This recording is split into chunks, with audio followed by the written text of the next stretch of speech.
தகுதியற்றவனுக்கு கிடைக்கும் தகுதியுள்ள அன்பு, கிருபை. அனைவருக்கும் வணக்கம்.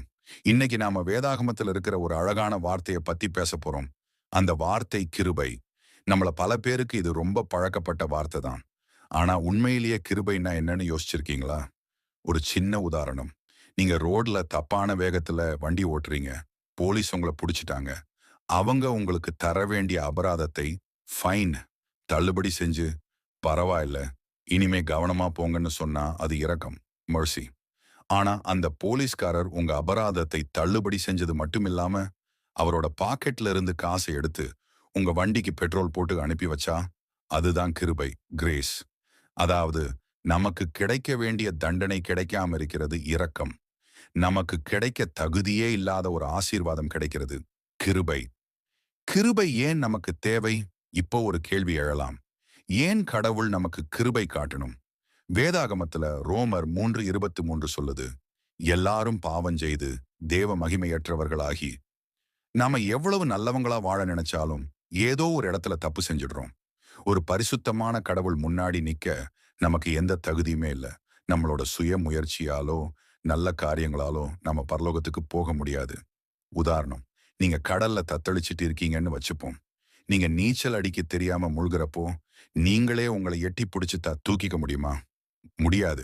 யாராவது ஒருத்தர் வெளியே இருந்து வந்துதான் உங்களை காப்பாத்தணும். அந்த மீட்பர் தான் இயேசு கிறிஸ்து. அந்த மீட்பு தான் கிருபை. கிருபைங்கிறது சும்மா கிடைக்கிற விஷயம் கிடையாது.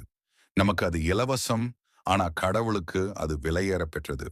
எபேசியர் 2:8 முதல் 9 வரை இப்படி சொல்லுது, கிருபையினாலே விசுவாசத்தை கொண்டு இரட்சிக்கப்பட்டீர்கள்.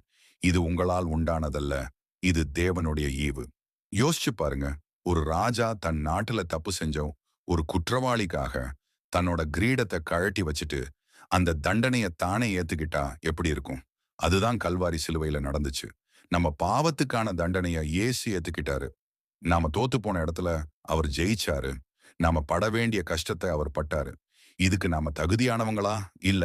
ஆனா அவர் நம்ம மேல வச்சிருக்கிற அன்புதான் அந்த கிருபையை நமக்கு கொடுத்துச்சு.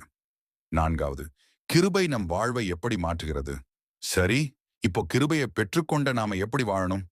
கடவுள் தான் கிருபை தந்துட்டாரே, இனி நான் எப்படி வேணா வாழலாம்னு நினைக்கலாமா?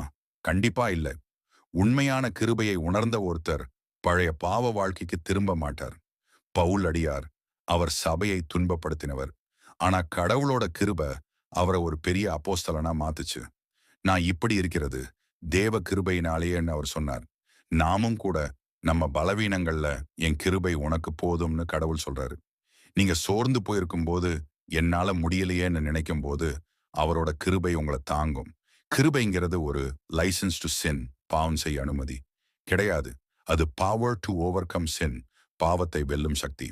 நண்பர்களே, இன்னைக்கு நீங்க ஒருவேளை நான் செஞ்ச தப்பு ரொம்ப பெருசு, கடவுள் என்னை ஏத்துக்குவாரா ஒன்னு யோசிச்சுட்டு இருக்கலாம்.